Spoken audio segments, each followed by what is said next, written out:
les projections financières. C'est souvent le moment qui provoque des sueurs froides quand on monte un business plan, pas vrai?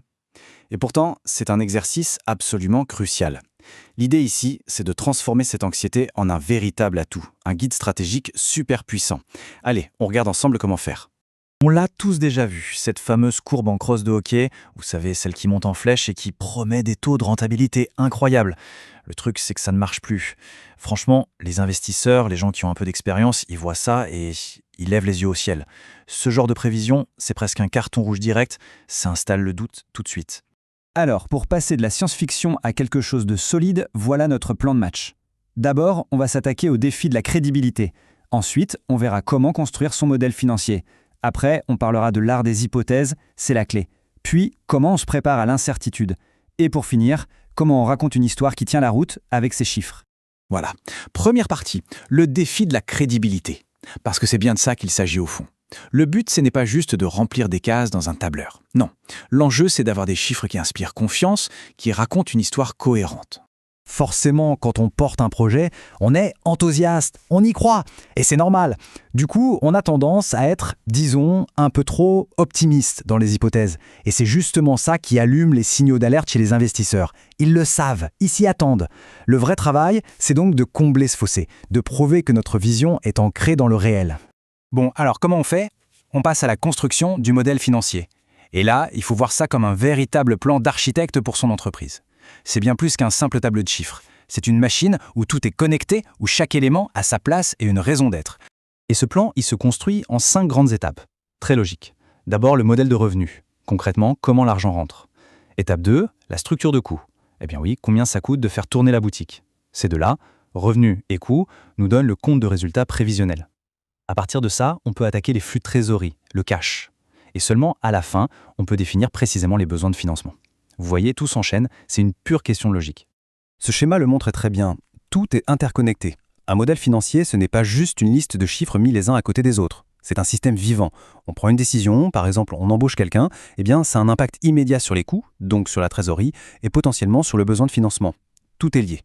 Et pour une jeune entreprise, il y a un chiffre qui est absolument vital. C'est le burn rate.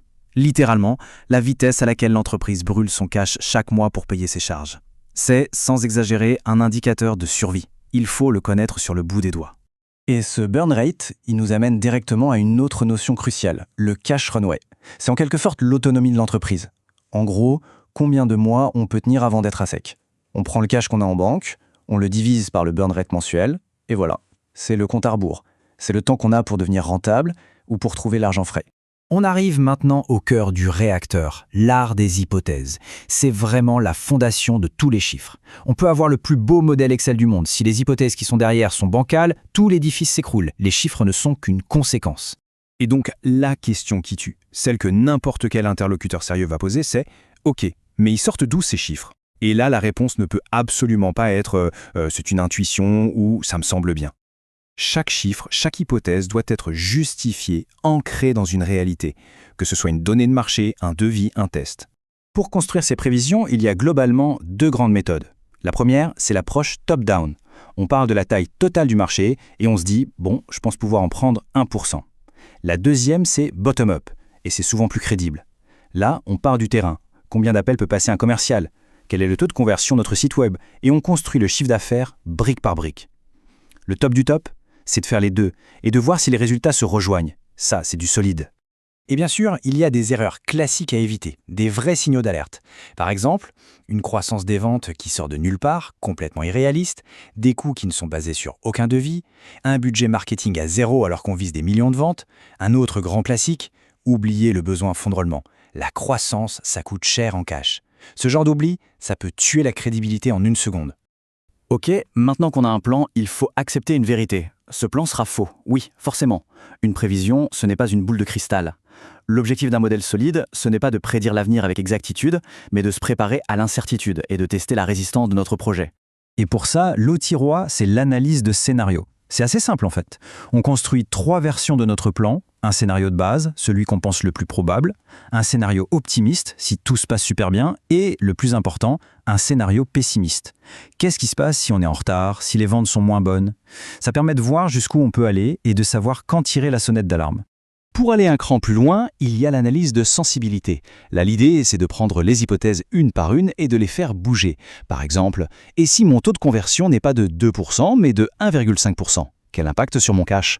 En faisant ça, on identifie très vite les 2 ou 3 variables qui ont un impact énorme sur le résultat. Ce sont les vrais leviers sur lesquels il faudra se concentrer. Regardez cet exemple. C'est parlant. On voit comment les revenus peuvent s'effondrer juste à cause de la variation d'un seul facteur. Ça montre à quel point une seule hypothèse peut tout changer. C'est un outil vraiment puissant pour comprendre où sont les vrais risques de son projet. Et on arrive à la dernière étape, raconter son histoire financière. Parce qu'au final, un modèle financier, ce n'est pas juste pour soi dans son coin. C'est un outil de communication. C'est ce qui va permettre de raconter une histoire claire, chiffrée et convaincante à tout le monde. Les investisseurs, les banquiers et même à son équipe. Alors, quand on présente ces chiffres, qu'est-ce que les investisseurs veulent voir? C'est simple. Premièrement, qu'on connaît ces chiffres sur le bout des doigts. Deuxièmement, que chaque hypothèse importante est justifiée. Troisièmement, qu'on a réfléchi au risque, qu'on a un plan B. Et enfin, que tout ça dessine un chemin vers la rentabilité qui est ambitieux, oui, mais surtout crédible. Pour conclure, la vraie question à se poser est la suivante. Est-ce que ces projections financières sont juste un document qu'on va faire une fois pour le business plan et ensuite oublier dans un tiroir, ou est-ce que c'est un véritable tableau de bord, un guide stratégique vivant qu'on va utiliser chaque mois pour piloter l'entreprise? Toute la différence entre un projet qui subit et un projet qui pilote est là